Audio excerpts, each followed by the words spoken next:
All right, Brad, we are live with Thompson to Clark. And it is our 100th episode. Hey, we made it. We made 100 episodes. Now, Yeah. I'll say that with one caveat. Yes. There was a moment in time where I stopped counting the numbers. So it's quite possible last week was 100 and we're not, but we can just pretend that this is it. It's Yeah. either last week or this week was 100. So All right, that works. Or this could be 200, right? I mean, did you lose count by that? No, you didn't lose count by that much, but yeah, we would have skipped a full year if it's 200, Yeah, year and a half.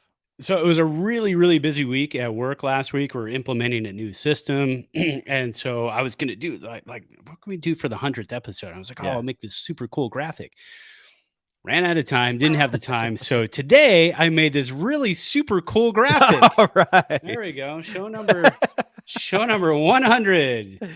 Everybody, most fanciest graphic. We'll put that up on Twitter later. So I wish that could have been the slate for this show. That would have been awesome. Yeah. So I wish the 100th episode would have been a little bit more the week of more success, I guess. Yeah. But that was not the case. So last week when we did our show, it was right in the middle of the Giants and the Brewers. And we actually stayed right until the end when the Giants won the game. So if we count that game, which was Monday, we were 3-3 for the week. So not terrible when you throw that game in, which was which is the Manfred schedule there. We had to all of a sudden just go to Milwaukee for one.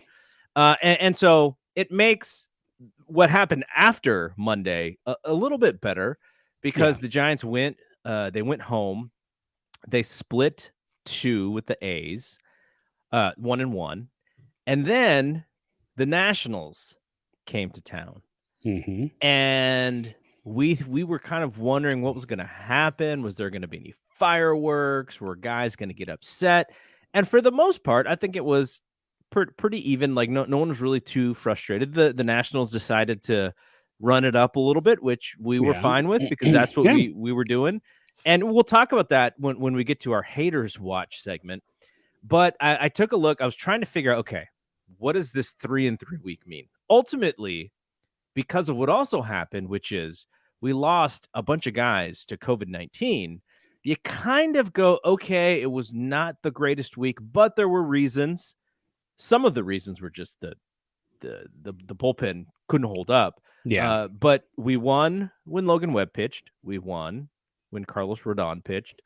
And that was great. That's kind of what they're there for. And it was just, because of a lot of the stuff that's going on with the rotation. You had Alex Cobb hurt. He then came back.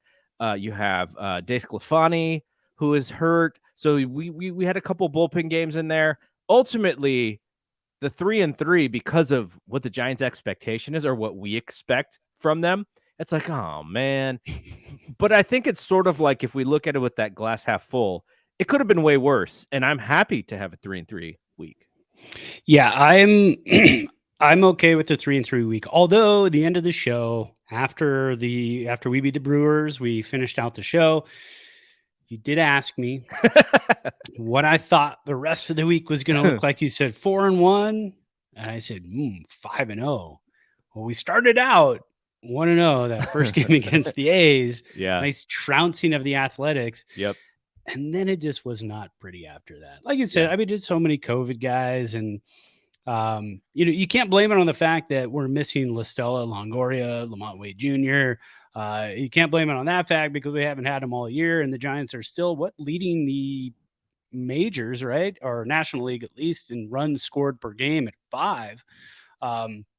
They put up a lot of runs this week, and like you said, the bullpen was leaky. But they were number 1 coming into last week, top bullpen in all of the majors. And so you know how that goes, averages. It all kind of, it plays out at certain points of the season. Mm-hmm. Do we want it all to happen in 1 week and, have like an awesome 3 weeks, 2 weeks, and then have just a real cruddy week? No, we don't want to see that. I mean, have a game like that, mix that in every like 5th or 6th game, and we're okay with that. But to have 3 games in a row, because even the game that the Giants won, what was it, 8-3, 9-3, something like that. They gave up 11 hits the Giants did to the Nationals. I mean, the Nationals were a light hitting club coming into the series, and they decided to break out the wood. And you know why they decided to break out the wood. They had a chip on their shoulder. They were a little irritated and angry. And that's the way you do it. That's how you take care of business. You go out in there and win ball games. You take it personal, do what you do best, play baseball. Yeah. So I think if we got a couple of stinkers out of the way, we got 6 big ball games coming up against 2 really good baseball teams. Yeah. So hopefully they get some guys back. It sounds like Lamont Wade Jr. is coming back. The roster did go from 28 to 26, so I think there's got to be another move in there, and we'll go over all the moves here in a second. But we're going to come back. We're going to hit the intro button, or hit intro video. We'll come back. We'll talk about what we're drinking, and then we'll hit all the big notes for this past week. Bedrosian throws to Sandberg, and the pitch is grounded to second base. Thompson has it, throws to first. It's over. 27 years of waiting have come to an end. The Giants have won the pennant.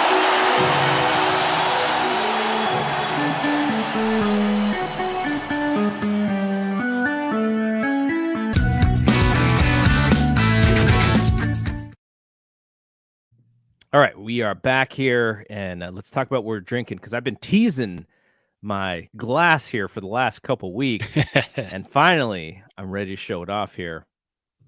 My highball glass. Well, look at that. It's like bigger than my face. Stacked ice cubes. Ice cubes. That's fancy. So how'd you do that? Do you just throw them in there and they fuse together? So I have a little 4. So not the big spheres that you'd throw in one whiskey glass or one bourbon glass. They're smaller and they fit perfectly. I didn't plan it out this way. It just so happened to fit perfect. And all 4 of them, if I stack them up, they go all the way almost to the top. So that's pretty awesome. It fits very perfectly. And I was on that kick, that highball kick, and I said, you know what? I don't want to keep using these beer glasses. Let's find some real highball glasses. So I went on Amazon. You know, the thing is Amazon wants to sell you everything in like a 4-pack or an 8-pack. Oh yeah. And I'm like, when would I ever need 8 highball glasses? Well, I got 4 bourbon glasses, and I've been told I need to wash my glasses more often because I actually the other day, all 4 of them were sitting out on the counter dirty. And so I was like, I'm the only one that drinks bourbon in this house. So that, I need to get to washing the dishes a little bit. I wash the dishes, but when it comes to the hand washing stuff, like that type of stuff, I'm always like, oh, I'll get to that tomorrow, and then tomorrow, and then tomorrow. So, what are you drinking? Well, I went highball. Oh yeah, some sparkling water there, and a shot and a half of whiskey, and that is my drink. Nice. So 1.5 ounces, right? Is that what you're going? Yeah. You go 1.5 ounces. Nice. Yeah. Well, so that's technically a single, right? 1.5 ounces is a single. 2 ounces is a double, which doesn't make any sense. I know. It's the world of bartending, and none of it makes sense ever. And and it goes from $10 a drink to $20 a drink with only exactly. a 1/2 ounce extra. 1/2 ounce. That's all you gave me is one more 1/2 ounce. So I was at work all day, came home. And I like to have a beer sometimes when I come home. If I have it too early, I get sleepy. But I'm an old man. Sierra Nevada Torpedo Extra IPA, one of my favorite IPAs on the market still. It's been out for a while. And nice, big, meaty, dark, amber colored pour. Very bitter, very juicy and hoppy. But, you know, after this 5 games that we had against the A's and the Nats, I needed a little kick. So, I think it'll help. Tomorrow night against the Dodgers, I think I'll probably have a bourbon during the game. That's usually my tradition when we have the big games. And hopefully it's a happy bourbon and not a sad and depression bourbon. Well, that can happen too. Yeah, and if I have it in the first inning or two, it's because things are looking ugly. But if I pour it around the 6th, it's usually because it's a close game or we're ahead, and I'm like, okay, cool, now I can relax. So. Yeah, there you go. I'm not a beer drinker, but I think it was because Stone Cold Steve Austin used to talk about the Torpedo IPA, and so the couple of times where I I was with some beer drinkers. That's what I drank. Nice. That was Yeah, they're years doing ago, though. variations of it. Those few years ago. Yeah. I mean, it's, it's good. And they're doing variations of it now. They do an IPA packs here in Nevada does. So I also have the Atomic Torpedo, which is very good. It's like a double IPA. So it's 8%. This is probably 6.7, I think, 6.8. Then they have another one called a cold IPA. I know nothing about that. I would assume it's like a cold brew type of thing. But they maybe steep the hops in cold water. I don't know. I got to read up on it, but they're promoting the hell out of it. And so I am definitely going to try it. All right. So our Giants, if we're counting Monday when we recorded, like I said, they went 3-3. They beat the Brewers, who are a good baseball team. They split with the A's, who are playing some pretty good baseball. And then the Nationals, who hadn't been playing the greatest baseball. I feel like this might have been the coming out party for the Nationals, because they scored 14 and 11 runs, sandwiching a 3-run effort there against the Giants. And it was all loud contact. It was all Juan Soto. It was like they're just drilling balls right through the Giants defense, through the shifting. A lot of those balls had eyes getting through the infield there.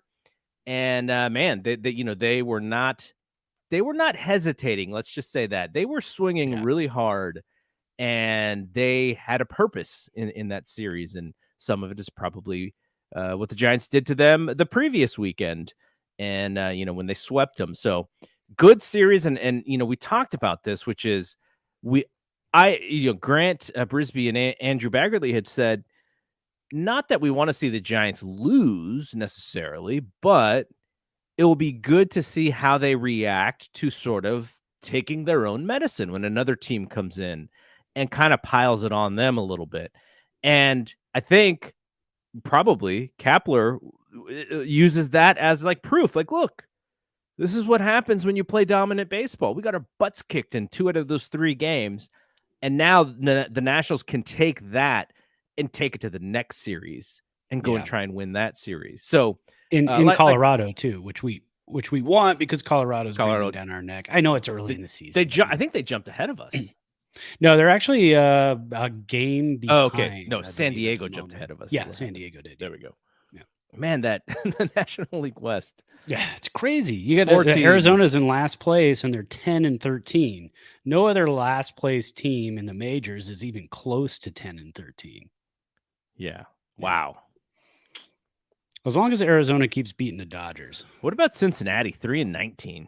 That's brutal, because that is a team that was competing last year, and they were fighting for that final wild card spot. So that's tough, and that's the spot that the Cardinals got, and the Dodgers played the Cardinals in that 1-game playoff. But yeah, Cincinnati, they were that team last year, and then they just blew them up. And poor Joey Votto, he just has to do TikTok videos now. Have you seen those? No, I haven't seen. I'm really bad at TikTok. Like, I have an account. I will never make a video, and it's mostly so that I don't embarrass my kids. Yeah, but so I don't follow anybody. I just have the app, because so then when somebody sends it to me, then it'll just play, and I can have access to it. But I don't follow. I need to start following some people, because the notifications I get are stuff that there's no way I'm going to watch. I don't have it. I just follow a lot of baseball stuff on Twitter. And so I just let other people, they take it from there and post it on Twitter. That's the only play. I don't even have a TikTok account, but yeah, one, he's dressed up as the Hulk. Another one, I think he's dressed up as Elsa. It's entertaining stuff. He's got, when you're 3-19 and you're Joey Votto, although Joey Votto's hitting like 170 something right now too. It's just nobody's pitching well on that team, and they're just hating the beginning of the season, I'll tell you that.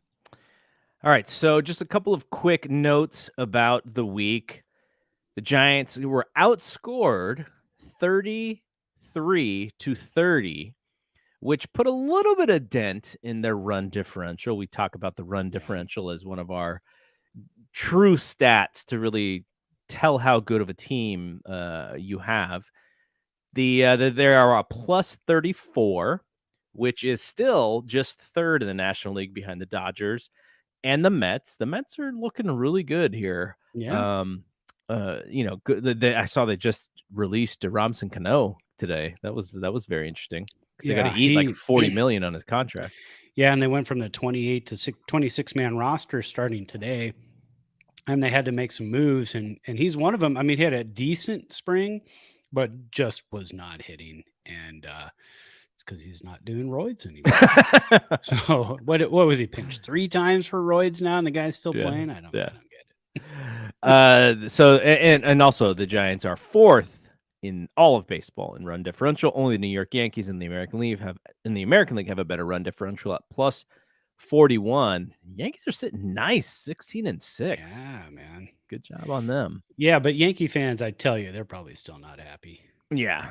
Well, I mean think of New York. Yankees are 16-6, Mets are 16-7. Yeah. That's not bad for that market. And then you've got the Dodgers, Padres, Giants, Colorado, Miami, and St. Louis all over 500. But I mean, when you look at over 500 ball clubs, you got the Dodgers, you got the Padres, you got the Giants, you got the Rockies. 4 teams in the National League West are over 500 by a good margin too. Going to be battling. They're definitely going to be battling, and all of them except for the Rockies have a really good run differential. The Rockies are -6 somehow. Yeah, they've been doing 13 and magic. Lots of magic. Okay, so one thing I noticed is that the Giants are only 6-5 at home, and I think the reason why that's important is because it means that they're playing really well on the road, and usually when you're a good baseball team, that will sort of fix itself, like the home record. I think it'll fix itself. So that shows something as far as if there's one thing that's going to kind of just course correct, it is probably going to be their home record. So they're probably playing a little bit under what they could at home. So that looks like it should bode well starting, whenever. But 6-5 at home for the Giants and 8-3 on the road. So that's really nice, and it's going to be good because they're going on the road for 2 to LA. So let's talk about these roster moves that they had to make. And I'm going to put up a graphic here for those watching on video, and if you are not, we'll read these as well. So on the 30th, the Giants traded for Isan Diaz. Well, whatever. I don't know. Isan. We'll call him Isan because I like that better.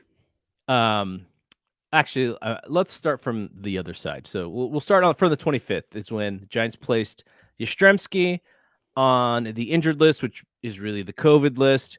They recalled Swervin Castro. There you go. They traded for Kevin Padlo, who hit like a bunch of bombs in AAA the other day for the Giants in his first game, I think. So the Mariners were was he DFA'd? Is that what happened? Say that again. Was Padlo DFA'd? Is that why the Giants traded for him? Yes. So what the Giants have been doing is when a guy is DFA'd, so you look at Isan Diaz, Kevin Padlo, somebody else also the Giants traded for not too long ago. Other teams are DFAing guys, but if you DFA them as opposed to putting them on outright waivers, if you put somebody on outright waivers, you claim them in order. So it would be, worst record to best record. Mm-hmm. If you DFA somebody, you could still claim them. You can still, kind of do whatever. But also teams could come in and say, hey, you know what? I'll trade you for that guy. And the Giants have been trading cash for these players, Padlo, Diaz, and who was the one that they just picked up who hit a double yesterday? I want to say Mike Long. Oh, Mike Ford. Or Mike Ford. Yes. So that's 3 players right there that have been DFA that the Giants just go ahead and make a trade for. It's brilliant, because if you've got the cash and you could do it and you've got the roster spot, you do it. And that's what the Giants have been doing. And, it's been paying off a little bit. Padlo, I think, went 3 for 4 in his first game with Sacramento with a home run. So if you're not on board with what Zadie does at this point of his career and his regime, then I'm not sure what to tell you, because this is what he does, and he finds diamonds in the rough, and guys just seem to kind of perform. Yeah, it's a little bit of a musical chairs that they're doing with the 40-man roster. Now, some of this, so for instance, Luis Gonzalez, I think we talked about this. Maybe we talked about this last time, but basically the reason why the Giants were able to get Luis Gonzalez is because the White Sox needed a roster spot. Gonzalez was going to go on the DL, and he was going to be out for a while. And so the White Sox were like, you know what? Do we think enough of this guy to then pay for him to be on the DL for 60 days and pay for his medical and this and that? And they said, well, maybe not. And the Giants were like, we're not cheap. We'll take him. Yeah. And they were able to get him. So that's kind of what they're doing. And they are not. So it's kind of one of those things where, because like you said, the Giants are not the top waiver priority. It's something that other teams maybe aren't willing to do, which is spend a little cash. The Giants, you look at their payroll, we were kind of saying like, oh my God, they should be way higher on the payroll. Well, they're not. And so they can use some of that. I'm assuming that's how they look at it, to pick up some of these players in trade. And it's just another competitive advantage that they're using. Okay. So going back to this, we talked about this last week. Jalen Davis, they waived him. The Red Sox claimed him. They've been doing the dance with Junis. He had some pretty big games for them, and he's looked really well. They released the contract, or I'm sorry, they selected the contract of the one player that they brought up who I'd never heard of, Mauricio Llovera. And he pitched a couple games. Is it K.I.? I think it's K.I. Tom. K.I. Tom. Yeah. He came up. Jason Kruzan came up. Like, he's like the Crash Davis of the organization, and got his first hit yesterday. Brandon Bell had to go on the COVID list. Dominic Leone had to go on the COVID list. And so you saw all of this, just this up and down. And then also just today, because we're talking about the roster deal, Kruzan goes back down, Marte goes back down, Cobb got activated yesterday, Kervin Castro went back down, and then Cobb got lit up yesterday. I'm going to blame, Vossler had a good week. I'm going to blame a little bit of that explosion on him misplaying a ground ball down the third baseline, which led to some runs there. So I'll give that to Cobb. Just he didn't get, he got hit, but some of that could have been stopped if Vossler makes that play. Yeah, I think it was the combination of that and just stuff was just finding holes. And this dude's throwing a 96-mile-an-hour sinker. Yeah, and they were catching up to it. Yeah, I think it was just a little bit of a perfect storm. Yesterday probably doesn't happen in every other multiverse. We're talking multiverse because Multiverse of Madness is coming out in like a week or something. But it was just a crazy game.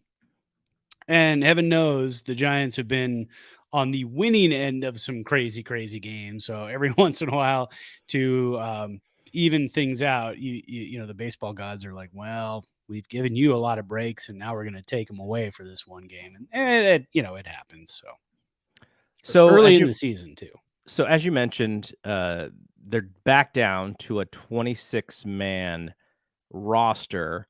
Now, what does that mean as far as, because I think if they bring Wade up, they need to make one more move, don't they?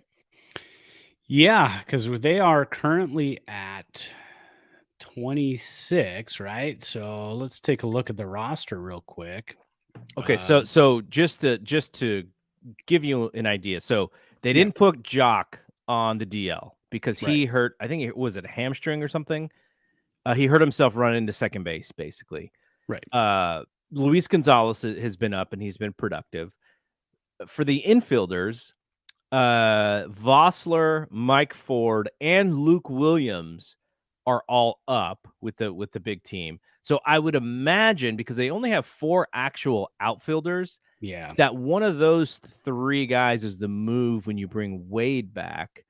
But I don't know, like, what happens. So for someone like Ford, who what are his options like by trading for him? Because I think the reason why the Yankees traded him was because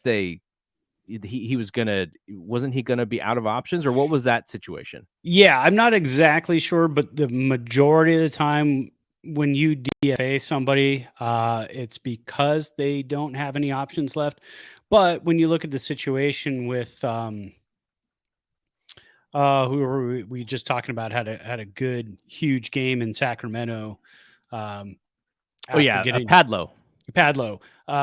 He's in Sacramento, so obviously he had an option left of some sort.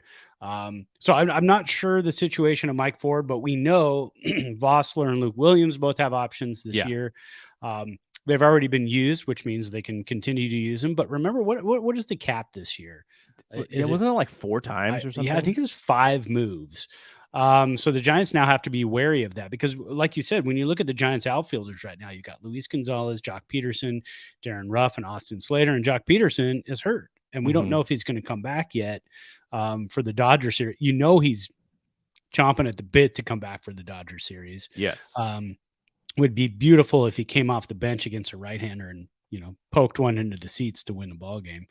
But yeah, so I think when Lamont Wade Jr. comes back, although Lamont Wade Jr., they could always wait till Wednesday because they face a left-hander tomorrow on Tuesday.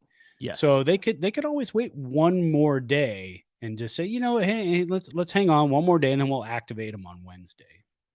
That would be an interesting move because it's who do they face tomorrow? Is it Urias, right? Yeah. Yep. Urias So tomorrow, and then on Wednesday, I think it's to be determined. So still. it's going to be a bullpen game. And tomorrow, talk about the matchup. Jeez, Rodon, the battle of the lefties. Can we start just calling him Rodonculus? No, that's terrible. Let's not do that. Let's not do that. So speaking of, you had the Player of the Week poll this week. Yeah. And why don't you go ahead and read off for our Player of the Week? Yeah. So we do a poll every week, and what I did is I did not include. Or did I? I think I include. Yes, I did include the Milwaukee game because our last poll did not include the Milwaukee game. Mm-hmm. So I did have all 6 games in there. The poll has closed officially. Don't run to it and try to vote. I mean, they can if they want. Yeah, you can. Nothing's going to happen. The results are in, and the final count has been tallied. So coming in third place, Jason Vossler with 20% of the vote. And Vossler had a week of a 410 WOBA, 250 average, 2 home runs, 4 runs, 4 RBI. I hope people aren't mad at him for his play at third base yesterday. But I'm afraid that might be a little bit, it might have a little bit to do with why he came in third place. I mean, the guy hit 2 bombs. Like he did. I mean, only be so mad at that play. He hit one that bounced into the water. He hit one dead red center field. So he did have a good week. And I personally, I'm on the Vossler wagon. You know that I've been on there since last year. Since the day they picked him up, I was like, "Whoa, this is fantastic!" I think they picked him up in the winter leading into the COVID season, and I was very excited about that pickup. Or it might have been, it might have been last year. Because he did play last year. So I think it might have been the beginning of last year, the winter of last season. So I've been pretty high on him from the beginning. And in second place, my vote, this guy got my vote, Jacob Junis, and he got my vote because twice now in 2 separate weeks, he's pitched in a bullpen game, and both times he's pitched 5 innings of no-run baseball. So this week he threw in that A's 1-0 loss. It was a bullpen game for the Giants. He threw in 5 innings, no runs, 4 hits, 1 walk, and 6 strikeouts. and he came in second with 28% of the vote, which is weird. So I just quickly gathered, because I was thinking, I keep trashing the guy when he's in Sacramento. So in Sacramento, he's thrown 11 and a third innings. Here at the big club, 10 innings. Yeah. In the minors, 19 hits. Here, 7. 4 walks in the minors, 1 with the big club, 9 strikeouts in the minors, and 10 at the big club, and no runs given up with the Giants, and an 8.74 ERA in AAA. But again, we talked about we had Roger on for the show a few weeks ago now. And, if you read There Are Giants, his newsletter on Substack, he was writing how, everything Junis was throwing up there was just like meatballs, and they were just tagging him. And then when the Giants brought him up, I was like, oh, well, they weren't, they didn't seem to be frustrated. They must have seen something good in those performances. And then he's been lights out. So, well, you had the cold air in Washington, right, where he pitched.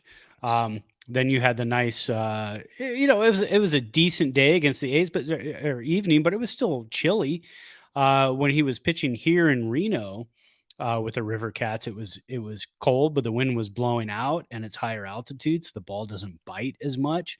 So there's all kinds of factors that always go into that, and that's why you and I are not GMs, presidents of baseball operations. Yes. So exactly.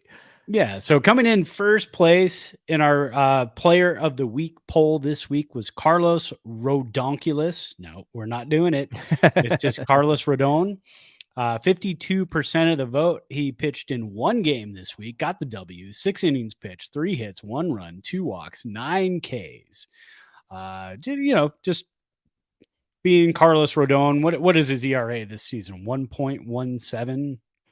Yeah, I mean, they actually scored on him. I was kind of surprised that they scored a run on him. And let's go back to see which game that was. He pitched in the first game at the A series, right? The 8-2 win.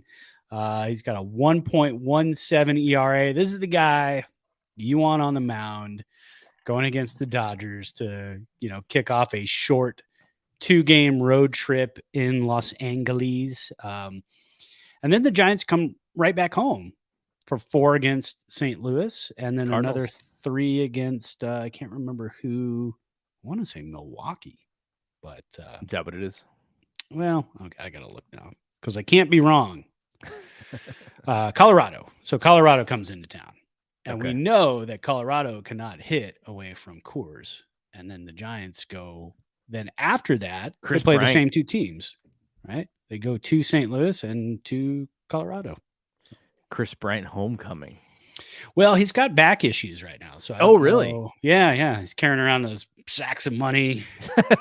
But no, he seriously does have some back issues. So I think he went on the 10-day IL just a couple days ago. So bummer. May not see him here in San Francisco, but they'll probably see him in Colorado. Yeah, so 2 LA night games. Those are going to be fun. It's kind of weird though, just a 2-gamer. It doesn't feel like a full series with just a 2-gamer. It's a teaser, right? Yeah. It's just kind of a teaser because then they don't play again for. I think I was looking at the schedule when it first came out. They don't play the Dodgers again until July after the All-Star break. Wow. So then the whole second half is going to be nothing but Dodger games. Probably, yeah. I mean, they come right out of the All-Star break because remember, it's an abbreviated All-Star break this year because of the the negotiations. Is it really? I didn't know that. Yeah, because of the new CBA. So what it used to be was you'd have Monday off, you'd have the home run derby and all that good stuff. Man, All-Star game on Tuesday, and then they would be off Wednesday, Thursday, and then kick back up. So it looks like everybody's coming back Thursday now. Right. So you got Monday off, All-Star game, Tuesday off, which is the way it used to be when we were kids. Remember that? The All-Star break was 3 days. If you didn't make the All-Star game, you were off for 3 days and then you went right back to work. So the Manfred schedule says you will not get more than a 3-day. You want to drag this out into the season, guys? Good. You get no All-Star break. Well, the thing about it, and the reason why it's even like, who cares, except for if you are a pitcher who throws in that All-Star game, then you kind of care. Well, I wonder if you're going to get a lot of guys opting out of that because of, so we might see Sling and Sammy Long. Yeah, it might in the just be All-Star a bunch game. of Jacob Junis. just Rogers. It's Rogers like, oh, I'll throw Yeah, I'll throw 3. Who cares? I'll throw Sunday, I'll throw the All-Star game, and then I'll throw the Thursday we come back against the Dodgers. No problem. Yeah. That would be hilarious if that's what happened. All right. So I heard a quote today from Farhan Zaidi. I wanted to get your thoughts on it. So when Heliot Ramos came up, we were 100% behind him. He's a top prospect. He's our guy. We want to see him do well. But we also knew that he wasn't going to be up forever. Like, he's going to go back down. He still needs seasoning. And so Alex Pavlovich asked Farhan about him. And Farhan said, we want guys to dominate at AAA before coming up. It was almost like it was a challenge to Ramos. It was like, if you want to come back up, you need to tear the cover off of the baseball, and then you can come back. And he's been struggling the last couple weeks here. Yeah. So, since he went back down, he's been struggling a bit. But that's an easy way for fans to understand, okay, what is it going to take for my favorite prospect to come up? Because you look at our guy, Lucky Luciano, like, he's tearing the cover off the ball in Eugene.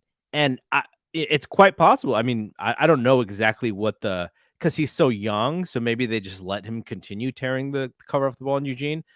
I don't know if a Richmond trip is any time in the near future for him, but at least we know that is what it takes in Farhan's mind for these guys to make a trip to the big club, unless I'm sure they're a reliever and you just need arms. But yeah, just dominate AAA, and then that tells us that you're ready to come to the next level. Yeah, I heard that as well, and he mentioned examples being Yastrzemski, Thairo Estrada, Joey Bart. Because Joey Bart did really kind of mash pitchers last year in AAA. And as soon as I heard that, I thought the exact same thing. I thought, oh, gauntlet thrown down, challenge accepted, hopefully by Heliot Ramos. Yeah. And yeah, he is struggling right now. And I think some of the quotes that Ramos had when he was here was, I love this. This is this is, what I've dreamt about.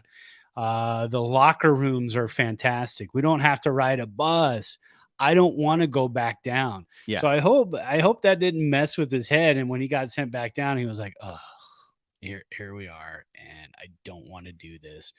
But, if you're the type of person who steps up to a challenge, which if you're playing in the majors and you're in AAA and you get the call up to the bigs, it's because you're a competitive person. Yeah. It's because you didn't just get there because of your raw talent. You got there for many other reasons.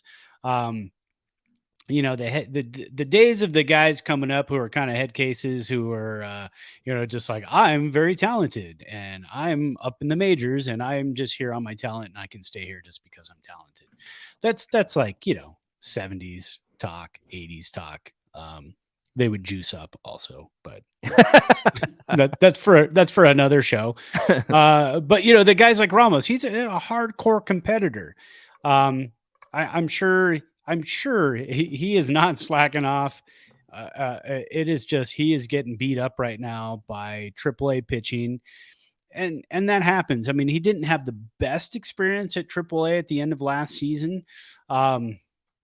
I don't see there's no way they send him back down to AAA. He is going to toil in AAA until he gets it right. And I can tell you, he is going to figure it out. And if this spurs him on, then great. I mean, every guy, takes a little something different to get them motivated.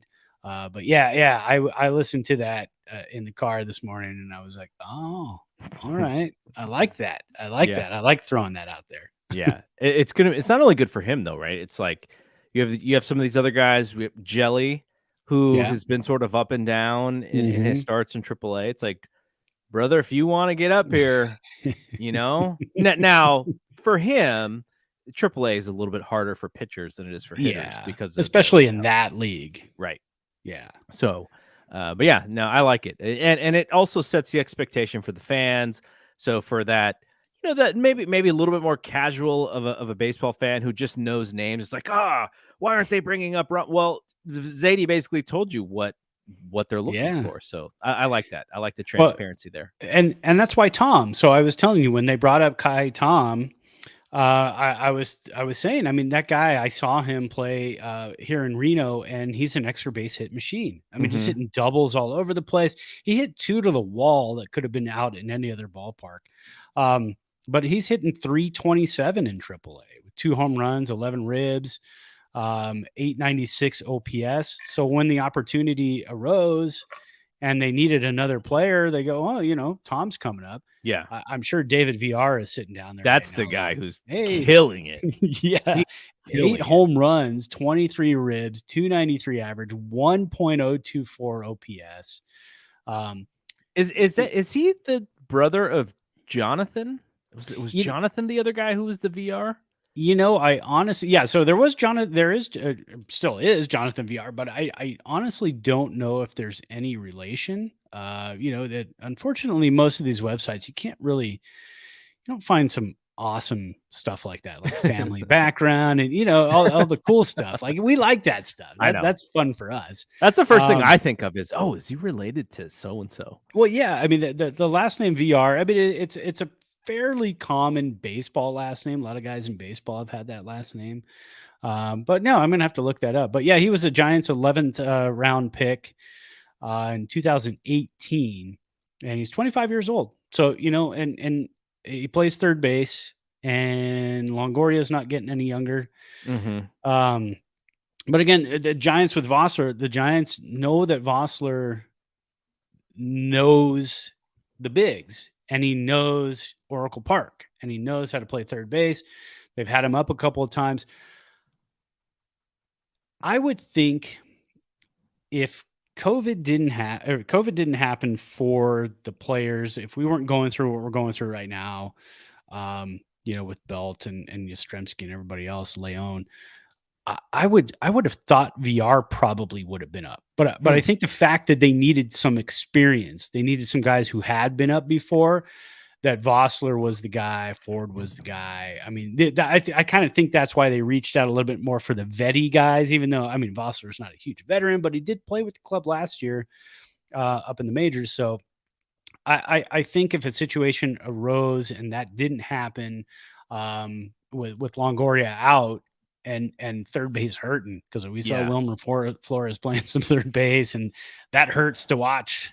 So I think you might have he's hitting the ball a little bit though. It's fun to see that swing when it's on point. I love Flores. I mean, he's just kind of one of those guys, the unsung hero. I always say that every year. He's just kind of the unsung hero. He goes out there, does what he does, gets base hits, drives and runs, and now Estrada is starting to become that guy too. I think second base is becoming less of a pressing issue for the Giants, because you've got a guy who can play some second base. He's going to make some errors, but he's also going to make some fantastic plays. He's going to drive in some runs. He's going to get those extra base hits, maybe not the home runs, but he is going to get some extra base hits. And he is going to steal bases too. He can also bunt for hits. So I think second base isn't hurting as much as we thought at the beginning of the season. We always thought, at the beginning of the season when LaStella went on the IL, we thought, well, here's Estrada's chance, man. We hope he succeeds. And he has. I mean, he's done really well. Very happy for the guy, and extremely happy because he's on my fantasy team. So he's eligible at second base, shortstop, and outfield. You know what? Estrada is almost, you can almost not turn a double play on this guy. Right. The Giants scored, I think, 2 runs this weekend because he legged out ground balls that should have been double plays. Yeah, and you can't double this guy up. That's beautiful. I mean, that's that's kind of that lost art. The game has gotten away from that. And then you see Lucius Fox for the Nationals, who was our pick. not a draft pick, got but his he was. first hit of his major league career against Giants. Yeah, he did. And A little nubber that Crawford was kind of out of position because of the shift, and he beat it out. all he had to do was leg it out. I mean, Yeah. and that guy's fast. He is super fast and fun to watch. And I really, obviously, I gravitate towards those type of guys. Jazz Chisholm, I like him. He hits too many home runs for me. You know, I like the guy who's going to hit 10 home runs and steal like 30 or 40 bags. I like that. All right. We broke this segment last week. We broke it out. You can hear the sexy music. Uh-oh, we're gonna see the picture, aren't we? It's the haters watch. Look at that. All right. So let's turn that music off. Okay, so we talked about it last week. There's this idea of the unwritten rules and how Gabe Kapler is going to deal with the frustration that some of these teams get when the Giants continue to steal when they are winning, or when the Giants continue to take the extra base. They go from first to third when they're up by a handful of runs. And how did that did that happen this week? Because Washington was back in town, and there was 2 games in which Washington beat the Giants by 6 runs or more. There was 1 game where the Giants beat Washington by 6 runs. And some of this was a little bit of gamesmanship. Dave Martinez, he's like, oh, I manage Cap. I love the guy, but we don't agree with this thing yet. If I'm watching Friday night, the Apple TV game, I'm seeing those guys taking extra bags. I'm seeing those guys swing pretty big with a big lead. What happened? You know what? And that's exactly what happened. I think Washington came in with a plan, and that plan was, if we get up big, we're going to do to them what they did to us. I think Dave Martinez might have left town thinking, this is kind of a good idea, because on Sunday we were up 8-0 and the Giants make a comeback. Yeah. And all of a sudden it's 8-5. Tyro Estrada's up with 2 runners on, and Estrada is the tying run at the plate, and we're talking 7th inning. So I think you got to look at, when you're up at 8-0 in this day and age of baseball, with the 3 true outcomes of walk, strikeout, home run, you've got to look at the fact that they could get 2 walks, a strikeout, and a home run, and all of a sudden that's 3 runs back on the board. So I think you just kind of have to look at that, and if you've got speedy guys that can take extra bases, absolutely do it. If they're giving you an extra base, if they're giving you 90 feet, you take that 90 feet. It's there for the taking. So I think, it's going to take a while. And like we've talked about before, you're going to get the dummies who just like, hey, let's throw at this guy because, he stole a base. Although Tyro Estrada did get hit by a pitch yesterday or Saturday. It was either yesterday or Saturday. Estrada got hit by a pitch square in the back. It was a fastball. And so was it a purpose pitch? It's quite possible. But also what happened as well is the Giants hit one of their batters Friday night. And that was it. That was it for the entire weekend series. And that's how it should be. One player each hit by a baseball, most likely on accident by the Giants. I can almost guarantee you on accident by the Giants, because it was Junior Marte, who a little bit of some control issues, being somebody yesterday.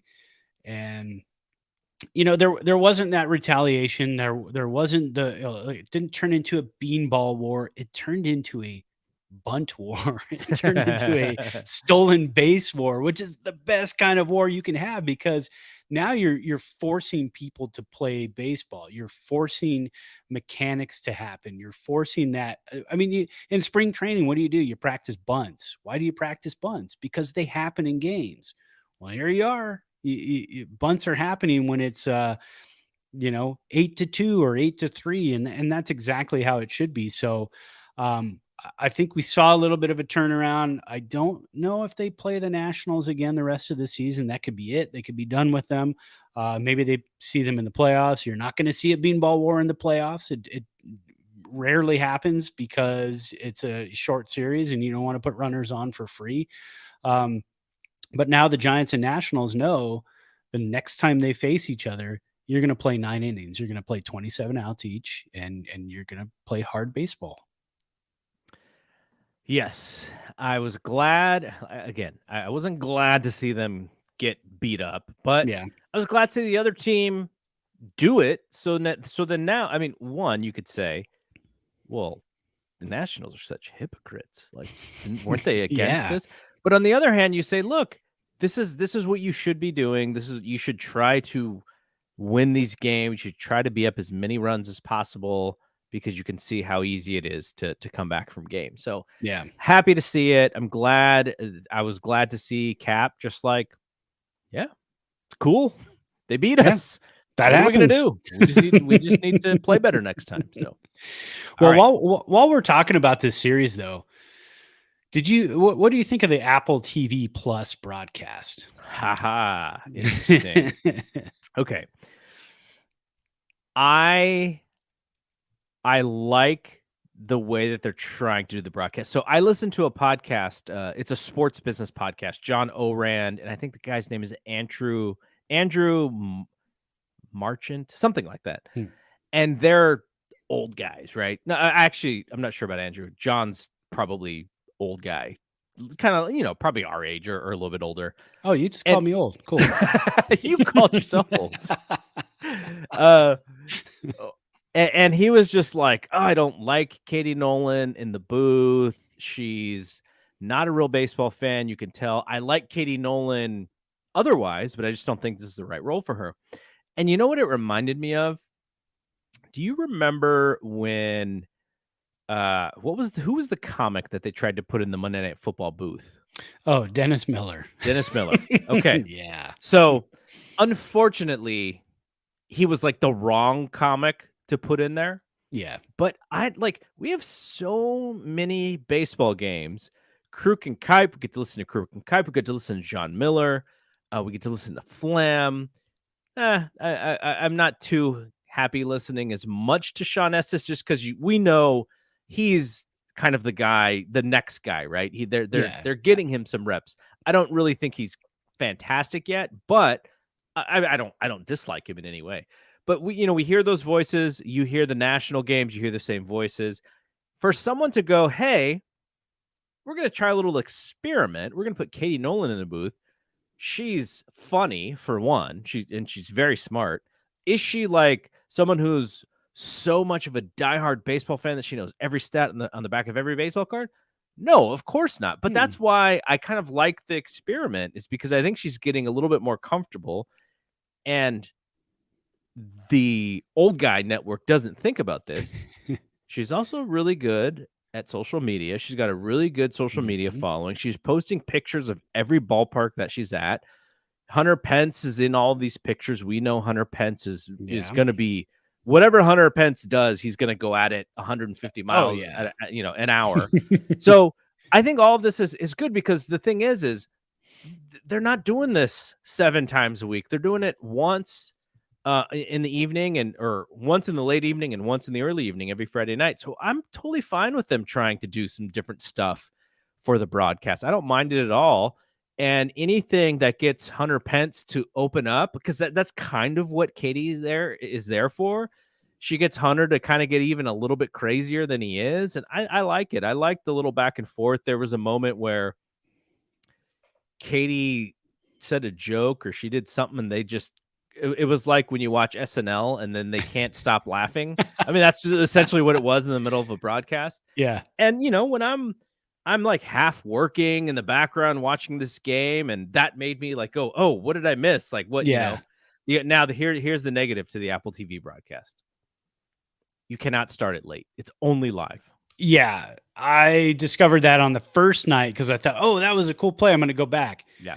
I can't go back. Why can't I go back? Why can't I just go back 10 seconds, 20 seconds, 30 seconds? They need to fix that. That needs to be fixed, because MLB.TV, I can go back as far as I want. I can restart the game. I could jump to an inning. I could do different things. So yeah, that absolutely needs to change. 100%. Yeah. I love the graphics. What did you think? I love the graphics. I love the hit probability, on base probability.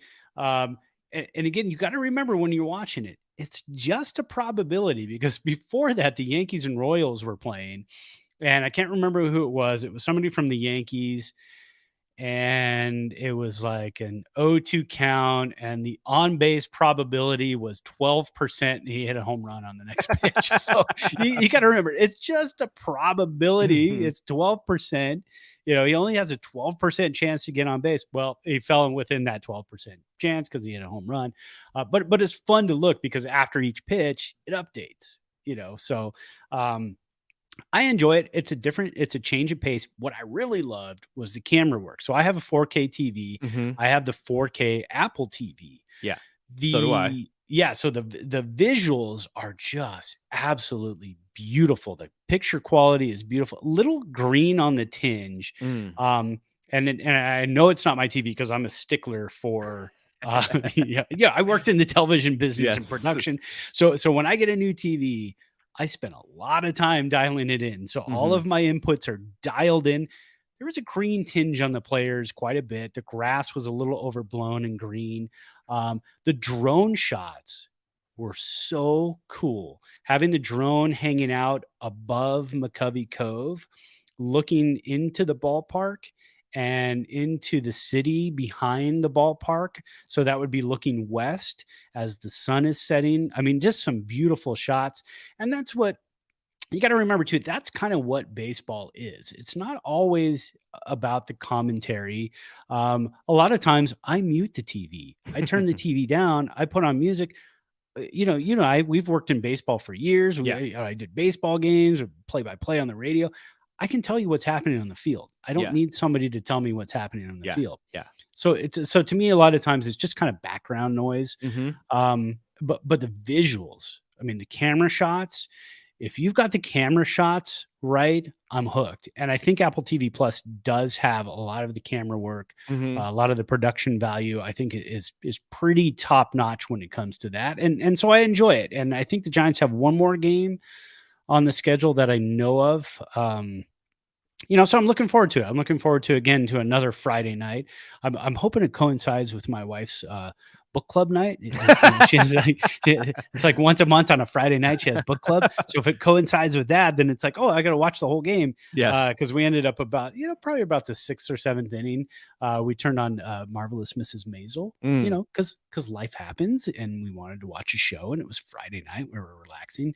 But then I went back to the game when that was over and just kind of watched the rest of it. So, but yeah, I like the production value. I don't want every game like that.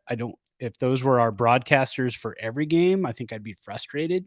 But to mix things up and have something different every now and then, like when they have the YouTube broadcasters, it's a YouTube only game, I'm fine with that. It's one game. We're going to go back to our guys, and it's all good. Yeah.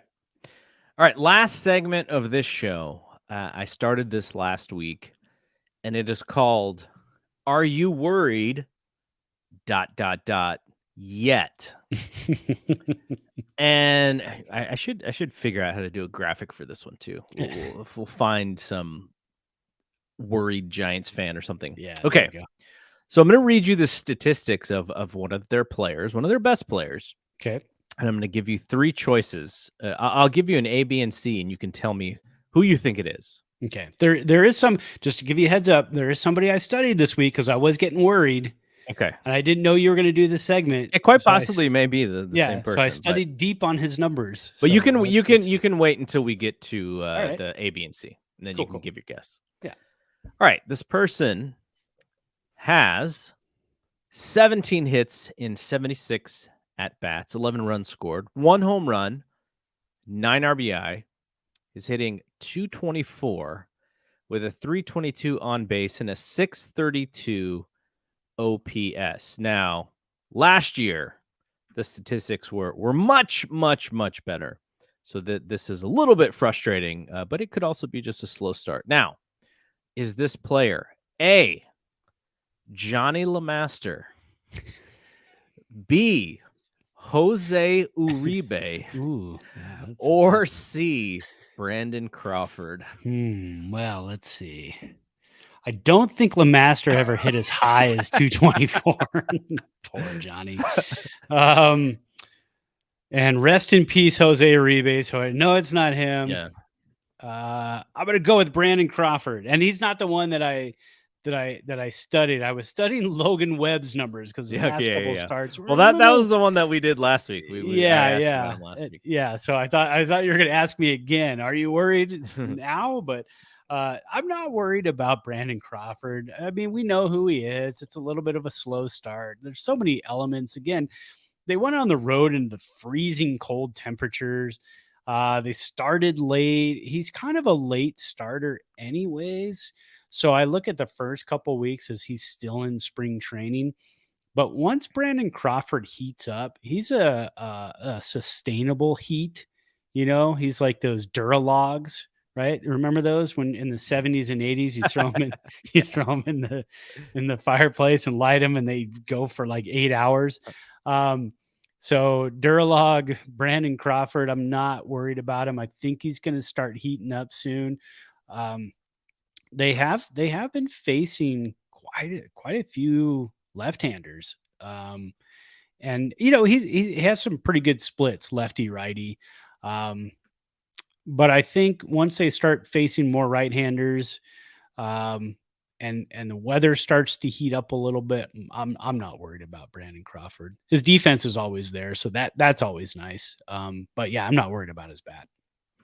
All right. The only real reason I think maybe we should be slightly worried on one specific statistic, and that is the on-base percentage, because last year he had a 373 on base, which was the best of his career, and the second best was 342 in his 2016 season.